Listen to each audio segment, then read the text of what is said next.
Existem perigos quando se lida com Kundalini? Sim, existem. Vamos conversar com ele sobre eles? Vamos conversar? Bem-vindos então. Veja, não só com a Kundalini, né? São várias coisas que a gente vai aprender, que a gente vai lidar, que a gente vai fazer. Existem perigos inerentes, né? Alguns mais graves, alguns mais leves, dependendo do que se for fazer. Sair na rua numa cidade grande hoje em dia é potencialmente perigoso. Os perigos que nós temos quando trabalhamos com a Kundalini, seja de forma consciente ou de forma inconsciente, certo? Eles podem ser divididos em vários níveis. Físicos ou energéticos, que fica mais ou menos parecido. Emocionais, mentais e espirituais.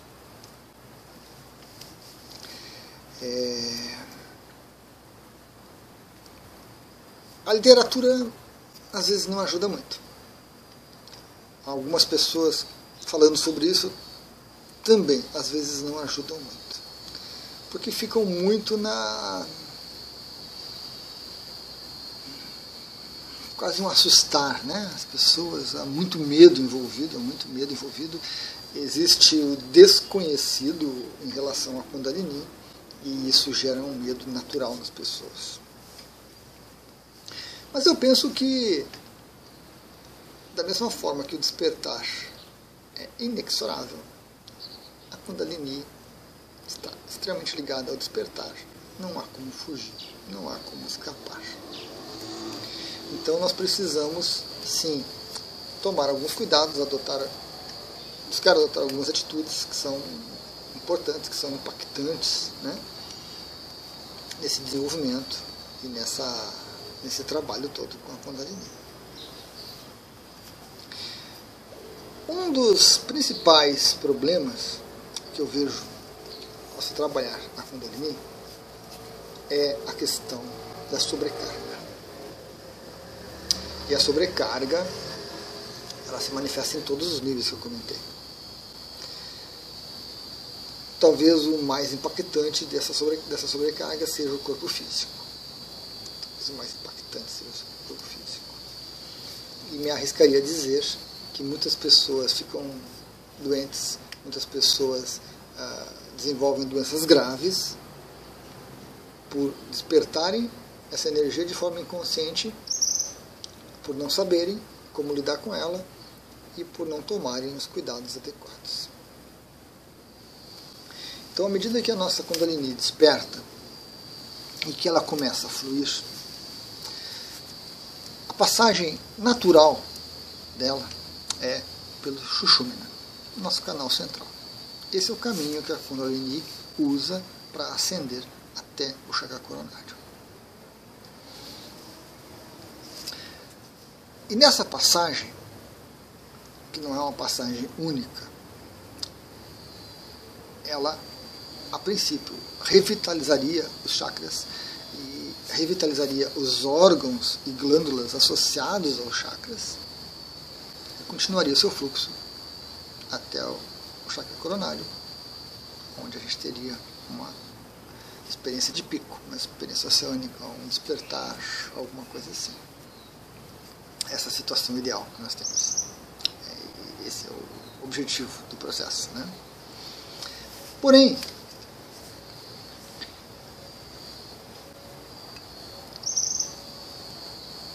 o caminho por onde ela passa, os chakras, os órgãos associados, as glândulas associadas e as partes do corpo associadas, nem sempre estão preparados para receber essa energia.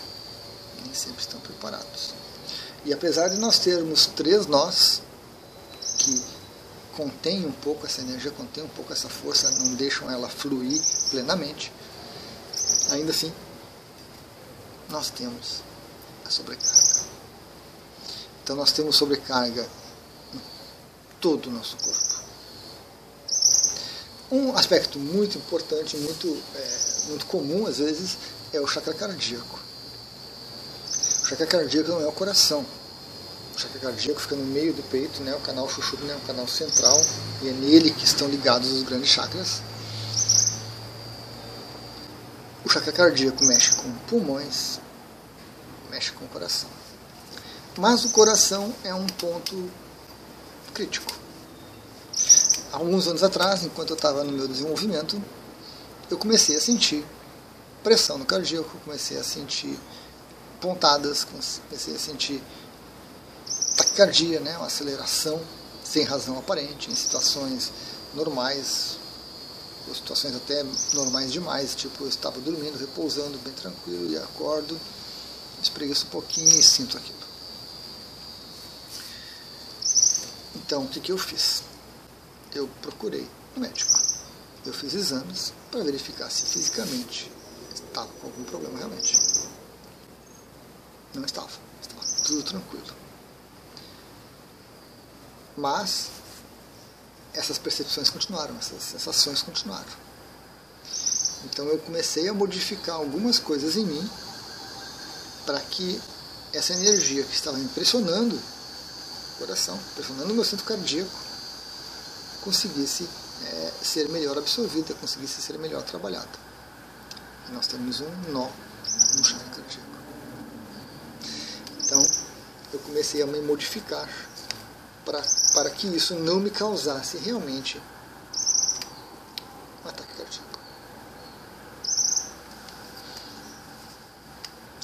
E assim, a gente pode, né, imaginar, pode pensar e pode observar em outras pessoas que estão com essa energia ativada, fluindo, e vão ter um problema de intestino, vão ter um problema de esôfago, problema de estômago, problema de rim, problema de fígado, problema na mente, né? Chakra frontal pega tudo isso aqui, a parte de pensamentos.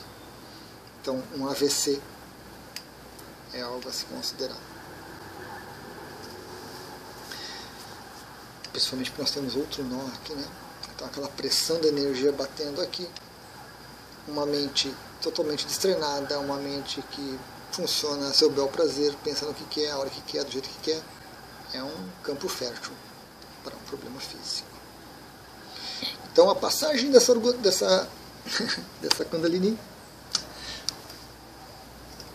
leva a distúrbios físicos e leva energéticos também. Porque na hora que você desperta com muita intensidade e o primeiro nó lá no chakra básico está um pouco solto já, ela consegue passar, consegue fluir com um pouco mais de intensidade e ela encontra um Sushumna bloqueado, ou seja, ela encontra bloqueios, além do nó, ela encontra bloqueios energéticos. Essa energia vai buscar caminhos, ela começa a pressionar e começa a buscar caminho. E aí ela começa a querer fluir pelo Ida e o Pingala, que são os dois canais auxiliares, que não estão preparados para o fluxo dela. Ela vai querer voltar, vai querer sair pelas pernas, pelo chakra das pernas, que também não estão preparados para lidar com essa energia.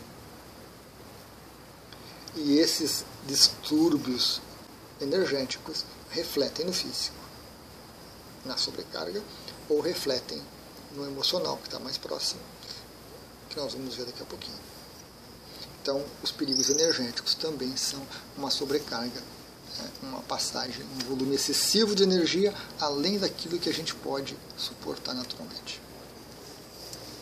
Ok. E aí nós viemos para o próximo aspecto, emocional. E da mesma forma, a sobrecarga vai ocorrer. Se você não estiver preparado, se você não adotar algumas coisas, você vai ter um problema de sobrecarga energética. E nas emoções, a gente entra em neuroses, em síndromes, ataques de pânico, toda essa gama aí que a gente vê de pessoas com, né, problemas emocionais. Questão de ser bipolar, coisas assim. Modificações na personalidade por conta das emoções. As emoções ficam sem controle. Uma raiva muito súbita, um amor muito súbito, um ódio muito súbito, um volume muito grande de energia emocional sendo liberado. Então as emoções elas sofrem bastante com isso, esse desequilíbrio emocional. É um fluxo de Kundalini atuando no corpo emocional, se refletindo no corpo emocional. Depois nós temos problemas no aspecto mental. Vai desde pensamentos repetitivos, aquelas ideias fixas que não saem, que você pensa, até distúrbios de pensamento, distúrbios de crenças, distúrbios de ideias, dificuldades de pensar, dificuldades para se pensar, dificuldades para se elaborar um raciocínio coerente, coisas que você fazia e que de repente você não consegue fazer mais, você não consegue pensar mais, porque alguma coisa incomoda, alguma coisa distrai, alguma coisa te tira do eixo. E também neuroses mentais, né, psicopatias mentais, coisas que afligem as pessoas mentalmente. Na mente, a coisa pode ser complicada e muitas vezes as pessoas são internadas, são levadas por um manicômio, um asilo, uma casa de repouso, medicadas com medicamentos tarja preta pesadíssimos, que ou deixam essa energia da Kundalini meio refreada, meio acalmam ela, mas estragam outros aspectos. Ou às vezes nem funciona direito e a pessoa realmente entra em parafuso. E o corpo mental não consegue lidar com isso e acaba se desestruturando de uma forma que às vezes não tem volta. A mesma coisa, o corpo emocional às vezes vai se desestruturar e a pessoa não consegue voltar para o seu centro, não consegue voltar para o que ela é, o potencial que ela tem. Então essa sobrecarga energética, ela é danosa, ela é complicada. E o outro aspecto que eu vejo são os bloqueios que a gente vai criando. Nós vamos criando bloqueios energéticos muito físicos, a ponto do corpo se contorcer, se distorcer, se modificar, sair do seu eixo para compensar alguma coisa, a ponto de você sofrer acidentes para compensar aspectos energéticos que estão fluindo ou emocionais. Bloqueios energéticos, tentativas de se fechar, tentativas de não entrar em contato, ou a tentativa exacerbada de fazer certas coisas, e bloqueios mentais, que são mais complicados ainda, são mais sutis ainda. Maneiras de pensar que não se alteram, comportamentos que você faz uma coisa, diz uma coisa e faz outra, aquela falta de coerência mental. E raciocínios realmente, às vezes, estapafúrdios, ideias mirabolantes de que amanhã vai baixar uma espaçonave dos Estados Unidos, Washington, Casa Branca, e vai estabelecer o contato. Não vai baixar espaçonave nenhuma amanhã. E aí você dá desculpa, e você inventa outra coisa, e você... A diversão é grande. Então, existem todos esses perigos, e existe também um perigo espiritual. Não que a sua alma vai ficar doente, ou que a sua alma vai ficar estranha ou perdida, não. Mas você vai se desconectar da sua alma. Você vai se desconectar da sua mônada, do seu eu superior. Você vai criar barreiras, as mais variadas, para se desconectar disso. Conflitos, perdas de energia, desgastes, e assim por diante. Então, no aspecto espiritual também vai ter as suas repercussões. Isso tudo varia de quase nada a situações extremas, dependendo da pessoa, dependendo de várias características que a pessoa possui e de ativação ou não de Kundalini. A literatura traz muito exemplo disso, traz muito medo sobre isso. Mas se a gente tirar fora tudo isso e observar um pouco as pessoas no mundo, a gente consegue identificar pessoas que estão com Kundalini despertando ou já despertas em fluxo e a incapacidade da pessoa de lidar com essa energia. Certo? Para lidar com essa energia, para lidar com os problemas que um despertar e um fluir de Kundalini trazem, nós temos diversas atitudes, nós temos diversas opções, diversos caminhos. Quando você segue um guru, você vai estar amparado, você vai estar instruído. Quando você segue alguma das linhas de yoga, você também vai estar amparado, você vai estar instruído.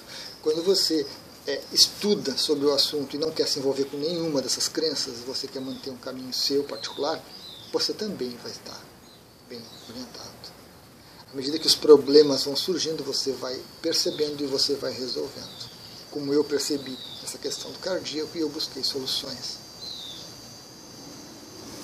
Então, apesar de algumas crenças indicarem caminhos extremamente austeros sobre como se comportar, como ser, como comer, o que vestir e onde viver, eu penso que isso é uma situação extrema também.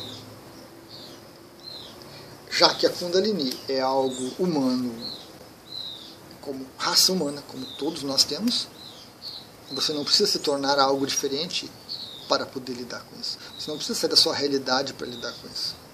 É claro que manter a sua realidade que você vive, se manter nela, você vai ter desafios. Se você fugir um pouquinho, você vai ter um pouco mais de amenidade. Mas eu não vejo como um caminho interessante você se modificar totalmente para poder lidar com isso. Principalmente por quê? Porque à medida que você adota uma atitude de estudo, de compreensão, de autoconhecimento, você vai percebendo as mudanças, as necessidades que ocorrem em você com esse fluir de energia e você vai se adaptando. E você vai se corrigindo. Os nós que seguram um pouco esse fluxo, eles não são removidos por força, por mantras, não. Eles são resolvidos por atitudes, por consciência, por lucidez, por modificação de padrão de comportamento, por ampliação de consciência, de lucidez. Então, eu penso que as pessoas precisam saber mais sobre o assunto, precisam ler mais sobre o assunto, precisam ter algo coerente e racional sobre o assunto, tirando essas alegorias, tirando essa parte mística toda, porque nós vivemos numa época onde mais e mais pessoas têm acesso à educação, à cultura, ao conhecimento, desenvolvem as suas mentes muito mais. Então nós não estamos numa época que você, para explicar para alguém que havia uma energia próximo ao seu chakra básico, próximo aos órgãos genitais, que sobe pela coluna, era uma cobra enrolada. Se você falar hoje uma cobra enrolada, você vai suscitar muito mais problema do que esclarecimento. Mas na época que essa ideia foi colocada, era a forma de as pessoas entenderem a coisa.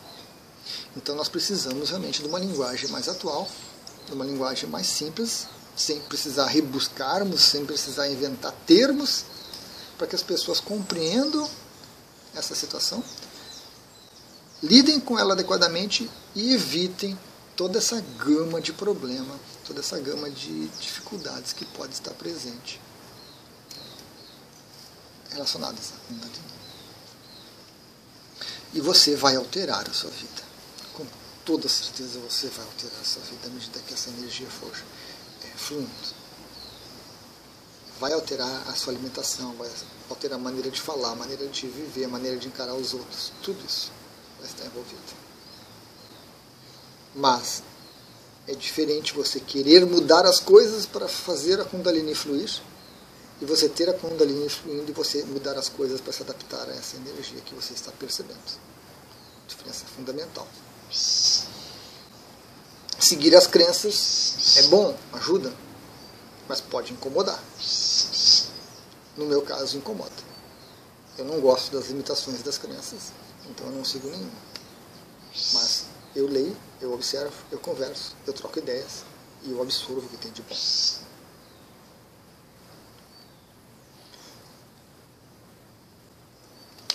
Como eu coloquei, muitas pessoas ficam realmente doentes por causa disso e não sabem.